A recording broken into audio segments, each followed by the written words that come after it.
আল্লাহ সুবহানাহু ওয়া তাআলা মানুষের যখন মৃত্যু নির্ধারিত হয়ে যায় তখন তার বান্দাদের জন্য হতাশ হওয়াটা আল্লাহ সুবহানাহু ওয়া তাআলার পক্ষ থেকে নিষেধ রয়েছে, যেমনটাই একমাত্র মুমিনরা বুঝতে পারবে এবং উপলব্ধি করতে পারবে। এই জন্য আল্লাহ সুবহানাহু ওয়া তাআলা কোরআনুল কারীমের মধ্যে বলেন, ওয়ামা কানা লিনাফসিন আও তামুতা ইল্লা বিইজনিল্লাহি কিতাবাম মুআজ্জালা। আল্লাহ সুবহানাহু ওয়া তাআলার হুকুম ছাড়া কোনো প্রাণী, কোনো মানুষ মৃত্যুবরণ করে না।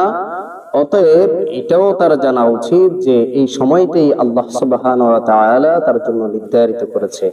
অতএব আল্লাহ সুবহানাহু ওয়া তাআলার নির্ধারিত সময়ে আমাদের দুনিয়ার জমিন ছেড়ে চলে যাওয়াকে আল্লাহ তাআলা যেন আমাদেরকে সবরে জামিল, সবরে ইখতিয়ার এবং আল্লাহ সুবহানাহু ওয়া তাআলার উপর সন্তুষ্টি প্রকাশের মাধ্যম হিসেবে কবুল করে। আমিন।